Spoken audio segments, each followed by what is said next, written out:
শহীদ president Zia রহমানের উৎসাহিত করার বিভিন্ন গল্প আপনারা ইতিমধ্যে শুনেছেন। টিএসসির ঘটনার বর্ণনা এখানে আছে। আমাদের রিজভী সাহেব চমৎকারভাবে সে গল্পটি আবার বলেছেন, এবং আপনারা জানেন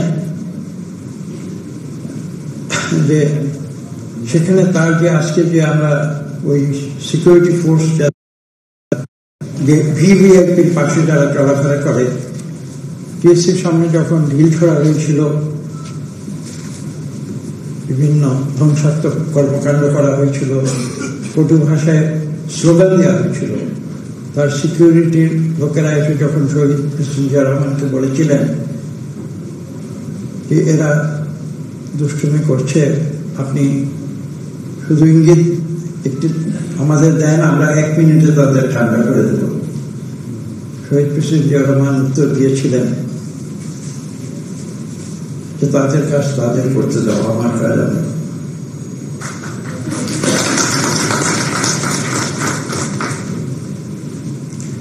আমি কথাটি বললাম এই কারণে যে সেই ঘটনাটিতে আমিও সাক্ষী।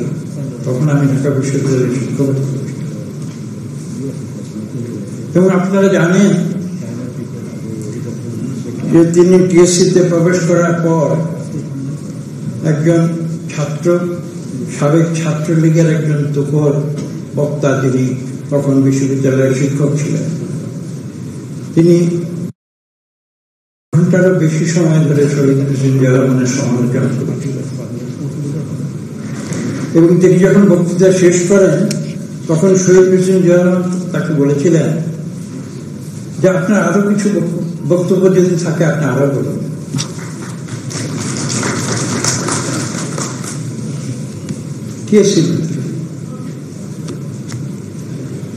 অথচ চিন্তা করে দেখুন, রিজভী সাহেব চমৎকার ভাবে উল্লেখ করেছেন, আমরা বিগত 15 বছরে যে স্বৈর শাসক দেখেছি, তার সামনে যদি এই ঘটনা ঘটত তাহলে সেই বক্তার পরিণতি কি হত। এবং সেই সঙ্গে যোগ করছি,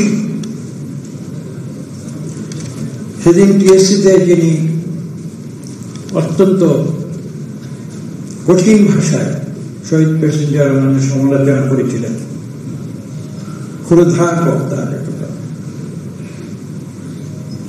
পরবর্তীতে তিনি কিন্তু শহীদ প্রেসিডেন্ট জিয়া রহমানের একান্ত অনুগত হয়ে তার বাকি জীবন তিনি বিএনপি রাজনীতিতে তিনি প্রাণ করেছেন এবং এখনো রয়েছে।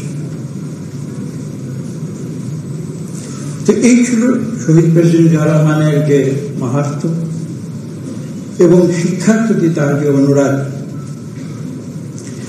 আমি যেটা বলেছি যে বইটি আমি খুব তাড়াতাড়ি পড়েছি, আমি লক্ষ্য করিনি, এখানে প্রায় সবকিছু এখানে আছে।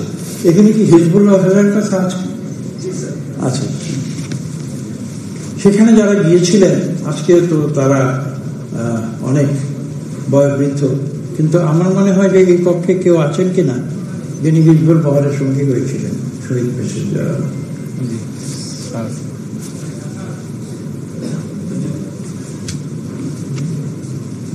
এখানে এই যে একটি ধারণা, এখানে তো আমরা আলোচনা করে এসেছি শহীদ প্রেসিডেন্ট জিয়া রহমানের শিক্ষা দর্শন এবং কর্মসূচি।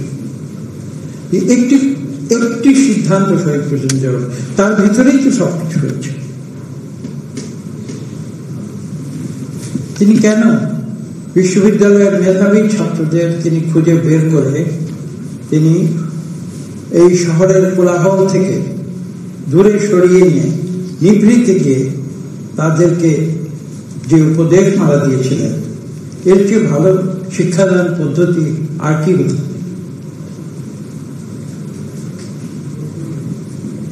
পরবর্তীতে আমরা কি দেখেছি, বিগত 15 বছর আমরা কি দেখেছি? আমি একটি কথা বলি, কিছু মনে করবেন না। এদেশের শিক্ষা ব্যবস্থা আজকে তো সম্পূর্ণ ধ্বংস করে দিয়েছে সেই স্বৈরাচারী সরকার। আমি ঢাকা বিশ্ববিদ্যালয়ের কথা আলাদা করে বলবো না, আমি গ্রামগঞ্জের কথাই বলি।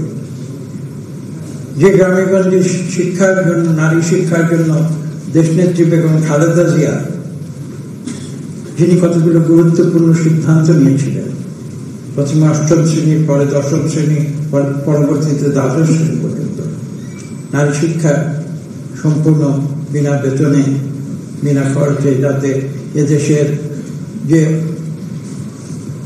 ডিসঅ্যাডভান্টেজ যে নারী সমাজ, তাদের শিক্ষার প্রসারের জন্য যে গুরুত্বপূর্ণ সিদ্ধান্তগুলো নিয়েছিলেন, তার ফল তো আজকে আমরা কিছু পাচ্ছি, একেবারে তো পাচ্ছি না তা। কিন্তু এখন কি হয়েছে? এখন সমস্ত গ্রামের হাজার হাজার স্কুল কলেজ, যেগুলো প্রাইভেট স্কুল কলেজ ছিল, সেগুলোকে তো আমরা সরকারিকরণ করি। সেখানে তো শিক্ষকরা ক্লাসে যায় না, ছাত্ররা মার্কেটে তাদের বেতন উঠানো হয়।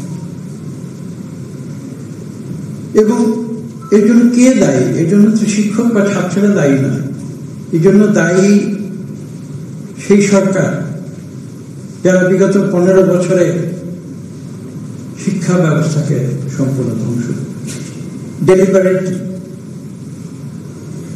ইচ্ছে করে, আমার মাঝে মাঝে মনে হয় ইচ্ছে করে শিক্ষা ব্যবস্থাকে ধ্বংস করা হয়েছে। কেননা দেশের মানুষ যদি শিক্ষিত হয়, তাহলে কিন্তু সেই অন্যায় সরকারকে তারা প্রশ্ন করবে।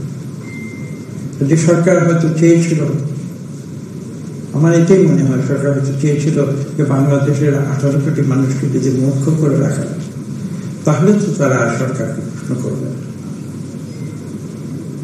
এই শৃঙ্খল থেকে কিন্তু আজকে আমাদের বের হয়ে আসছে। এ প্রসঙ্গে আমি ছোট্ট একটি গল্প বল, যে গল্পটির যে সত্যটি শহীদ প্রেসিডেন্ট জিয়াউর রহমান অনুধাবন করেছিলেন, উপলব্ধি করেছিলেন, এখানে আছে বলতে। তিনি আমাদেরকে প্রবেশিকা পরীক্ষায়, সেখানে ছাত্রদের প্রবেশিকা পরীক্ষায় উত্তীর্ণের জন্য একটি কন্ডিশন দিয়েছিলেন যে অন্তত একটি ছাত্র হলেও তাকে নিরক্ষর মুক্ত করতে হবে, তা নাহলে কেউ প্রবেশিকা পরীক্ষায় পাশ করবে না। এটা একটা কম্পালসারি সাবজেক্ট হিসেবে ঢুকে দিয়েছে।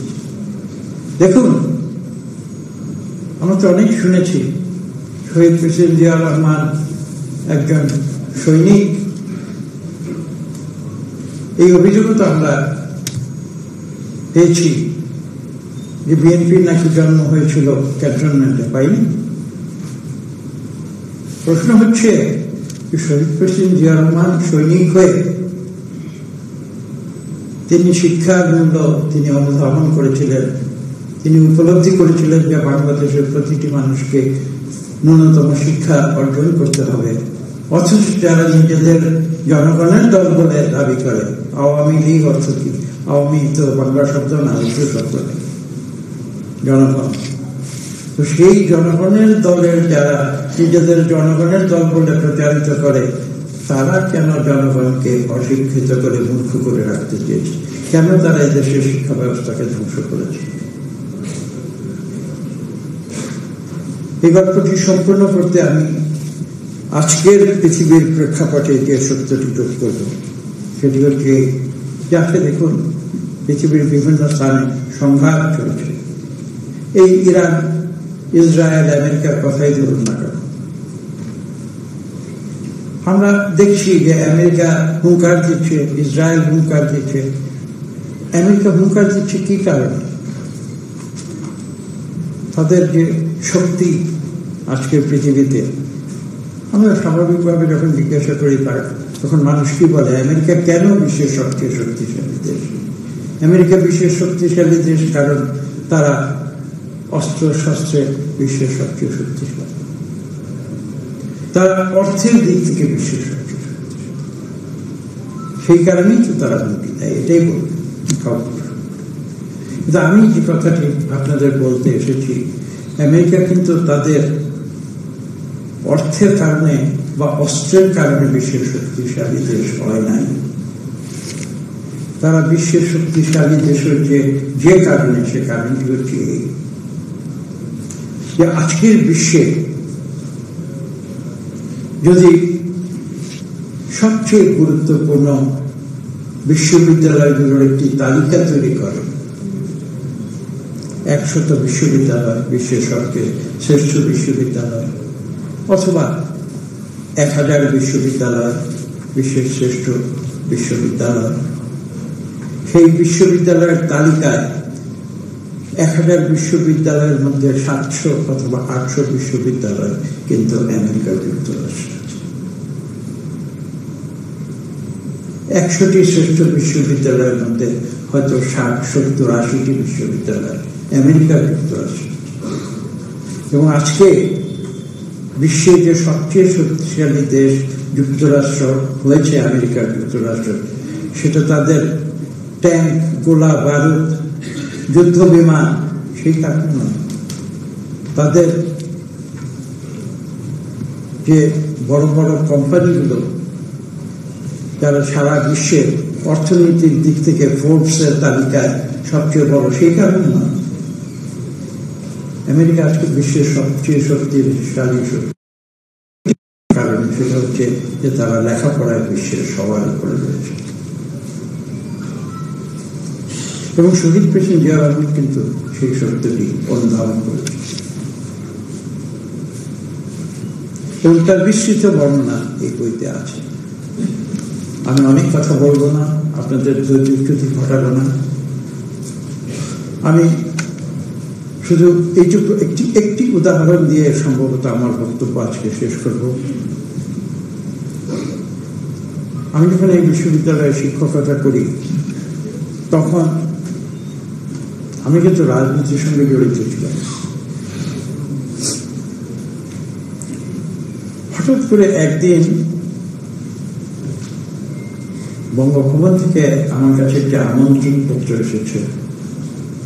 শুধু আমার কাছে নয়, ঢাকা বিশ্ববিদ্যালয়ের বেশ কিছু শিক্ষক এবং ঢাকা বিশ্ববিদ্যালয়ের বাইরে বেশ কিছু বিজ্ঞান, তাদের কাছে একটা আমন্ত্রণ পত্র এসেছে। বঙ্গভবনে গিয়ে শহীদ প্রেসিডেন্ট জিয়া রহমানের সঙ্গে একটি আলোচনা সভায় অংশগ্রহণ করে। সম্ভবত আমার সঙ্গে শহীদ প্রেসিডেন্ট জিয়া রহমানের সেটাই সামনাসামনি প্রথম সাক্ষাৎ। পরবর্তীতে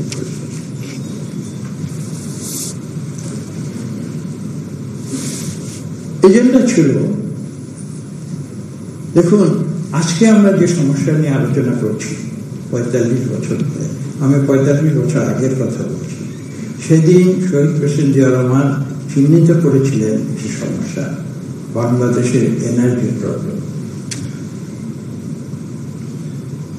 এবং সেই কারণে তিনি ঢাকা বিশ্ববিদ্যালয়ের কথা আমি যেটা বলছি তার বাইরেও তিনি কিছু বিজ্ঞানী, তখনকার দিনে অতীতের যারা বিজ্ঞানী ছিলেন বা যারা এই বিষয়ে যারা বিশেষজ্ঞ ছিলেন তাদেরকে আমন্ত্রণ জানিয়েছিলেন এবং সেই সবাই তিনি কথা বলছিলেন। এবং এখানে উল্লেখ করা প্রয়োজন, আজকে ইরান ইসরায়েল যুদ্ধের যে একটি প্রধান ইস্যু আণবিক শক্তি, সেই বিষয়টিও কিন্তু সেদিন আলোচনা এসেছে।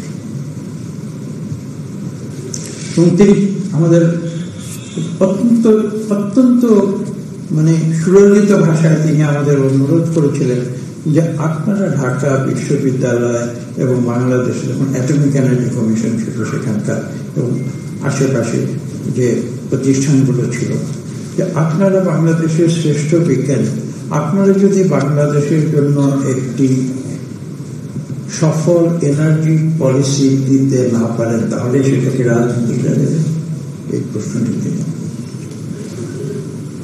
এবং আমাদের দায়িত্ব দিয়েছিলেন যে একটি এনার্জি পলিসি তৈরি করার জন্য। কিন্তু আমি সেজন্য কিন্তু এই গল্পটি বলছিলাম, গল্পটি বলছি এই কারণে, মানে এখানে বিভিন্ন বক্তার কথায় বক্তব্য একটি শব্দ উঠে এসেছে, শব্দটি কি উৎপাদনের রাজনীতি, আমি সেই কারণে গল্পটি বলছি। অনেকে কিন্তু বলেন শহীদ প্রেসিডেন্ট জিয়া উন্নয়নের রাজনীতির কথা বলতেন, উন্নয়নের রাজনীতির কথা হয়তো তিনি বলতেন, কিন্তু তার যে টার্মিনোলজি ছিল সেটা হচ্ছে উৎপাদনের রাজনীতি। দুটি শব্দের মধ্যে কিন্তু প্রভেদ রয়েছে, বিরাট প্রভেদ। এবং আমি যে গল্পটি বলছি তা থেকে সেটা বুঝতে পারেন। তিনি আমাদের সঙ্গে যখন আলোচনা করছেন আণবিক শক্তি, বাংলাদেশে তখন আলোচিত হয়েছিল, যে উপর নিয়ে আজকে আমরা আলোচনা করছি সেই উপর নিয়ে কিন্তু সেদিন আলোচনা, কেননা রূপপুর প্রকল্পটি তারও আগে পাকিস্তানের সময় থেকে সেটা গ্রহণ করা হয়েছিল, কিন্তু বাস্তবায়িত হয়নি। তখনকার দিনে আণবিক শক্তির যে কনটেক্সট, সেটা আজকের আণবিক শক্তির কনটেক্সট থেকে আলাদা ছিল। এবং এখানে বলা প্রয়োজন, বাংলাদেশের প্রথম রিসার্চ রিঅ্যাক্টর শহীদ প্রেসিডেন্ট জিয়া রহমানের সময় হয়েছিল। তিনি কথা বলছিলেন এবং শহীদ প্রেসিডেন্ট জিয়া রহমান ওই যে বলছে শিক্ষা, তিনি সৈনিক, আওয়ামী লীগ বলে সৈনিক, তিনি কিন্তু যে আলোচনা হচ্ছিল তিনি কিন্তু কাগজের নোট নিচ্ছিলেন এবং নোট নিচ্ছিলেন সাদা কাগজে। তার হাতে ছিল একটি বিলাতে বলে বাইরে, আমরা বলি বল পয়েন্ট, বল পয়েন্ট দিয়ে তিনি নোট নিচ্ছিলেন এবং আমাদের এনার্জি পলিসি সম্বন্ধে আলোচনা করছেন। হঠাৎ এক পর্যায়ে তিনি থেমে গেলেন, থেমে গিয়ে বললেন যে আমি এক সেকেন্ডের জন্য একটু ডাইগ্রেস করব। তিনি বললেন যে তিনি আলোচ্য বিষয় থেকে এক সেকেন্ডের জন্য একটু অন্য জায়গায় যাবেন এবং অবাক কাণ্ড, তিনি হঠাৎ হাতের সেই বল পয়েন্ট কলমটি তিনি উঁচু করে তুলে ধরে আপনারা তো এখানে অত্যন্ত গুরুত্বপূর্ণ বিষয় নিয়ে আলোচনা করতে এসেছেন, আমি আপনাদের আমন্ত্রণ জানিয়েছি। ওই যে বলেন উৎপাদনের রাজনীতি, তিনি বলেন যে দেখুন আমি যে নোট নিচ্ছি, একটা বল পয়েন্ট কলম দিয়ে আমরা একটা নোট নিচ্ছি, এই কলমটা কোথায় তৈরি হচ্ছে?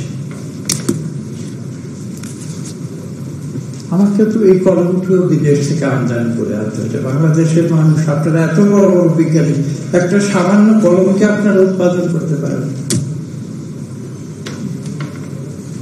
গল্পটি কেন বলছি? ওই যে এই বইয়ের ভিতরে আছে যে শিক্ষা কিন্তু বাস্তবমুখী হতে হবে। প্রশ্নটি মানে একটা অত্যন্ত গুরুত্বপূর্ণ অন্য একটি আলোচনার ভেতরে তার মনে প্রশ্নটি জেগেছে। তিনি মূল বিষয় আলোচনা এক মিনিটের জন্য স্থগিত করে তিনি আমাদের প্রশ্নটি করেছিলেন। আমার বলতে দ্বিধা নেই, সেদিন আমাদের লজ্জায় আমাদের সকলের মাথা পেট হয়ে গিয়েছিল।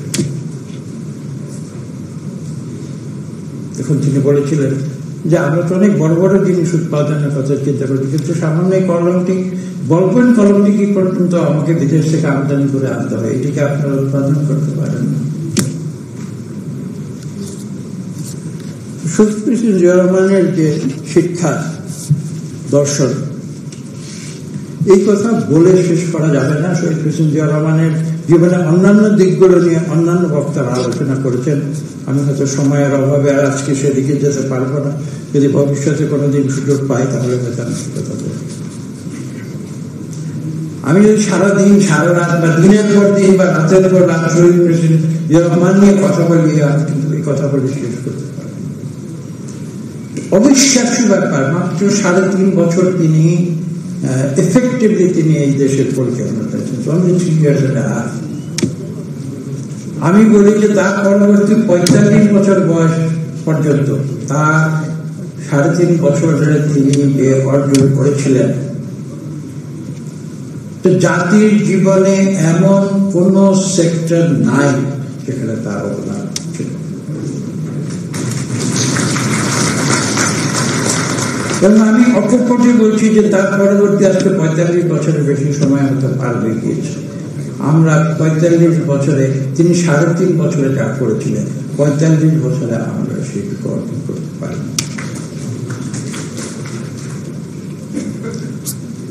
অদ্ভুত মানুষ। আরেকটি ছোট্ট গল্প বলি। আমার এক বন্ধু, সহপাঠী বন্ধু, তার পিএস হিসেবে কাজ করেছিলেন। একদিন তার সঙ্গে গল্প বলবো, সে অসুস্থ, ছুটি নিয়ে এসছে, বঙ্গভবন থেকে ছুটি নিয়েছে, গল্প করছে, সে আমাকে বলেছিল। তা আমি বলছি আজকে কারণ প্রাসঙ্গিক বিষয়। শহীদ প্রেসিডেন্ট জিয়া রহমান তিনি তার কর্ম পদ্ধতি কি ছিল, কিন্তু কর্মসূচির কথা রয়েছে। তো বললো যে আমি তো আজকে ছুটি নিয়ে আসছি, প্রেসিডেন্ট আসার সময় প্রেসিডেন্ট সাহেবকে বললাম আমি একটু অসুস্থ, একটু ছুটি দিন, আমার সহপাঠী বন্ধু। তো বলল যে আমি যখন এই কথা প্রেসিডেন্ট সাহেবকে বললাম, প্রেসিডেন্ট সাহেব উত্তর দিলেন, তুমি এর মধ্যে কাজ হয়ে গেলে? স্যার আমরা তো জানেন না, আপনি যদি আমাদের কাজ আমি 3 জন পিএস ছিলেন প্রেসিডেন্টের, 3 পিএস, তার মধ্যে সে একজন। বলতে যে 8 ঘন্টা তো কাজ করি, তো 1 সেকেন্ডও প্রস্তুত পাই না, একটু আজকে একটু শরীর খারাপ আছে, যদি আপনি ছুটি দেন, ছুটি নিয়ে এসে আমাদের একটু রিল্যাক্স করে। প্রেসিডেন্ট সাহেবকে যখন এই কথা আমি বলেছি, এই যে আমি তো দীর্ঘ 8 ঘন্টা যখন কাজ করতে করতে একটু কাজ হয়ে গেছে, আমার একটু ছুটি প্রয়োজন। শহীদ প্রেসিডেন্ট জিয়াউর রহমান বললেন যে তুমি তো 8 ঘন্টা কাজ করো, তোমার ডিউটি খাওয়ার সেই কাজ বললে। হ্যাঁ, আমি তো 3 শিফটে 3 into 8 24 আওয়ার্স, তুমি 8 ঘন্টা কাজ হয়ে গেছে, আমি করে। এটা আমার সহপাঠী বন্ধুর মুখে শোনা, এটা গল্প না, এটা সত্যি কথা।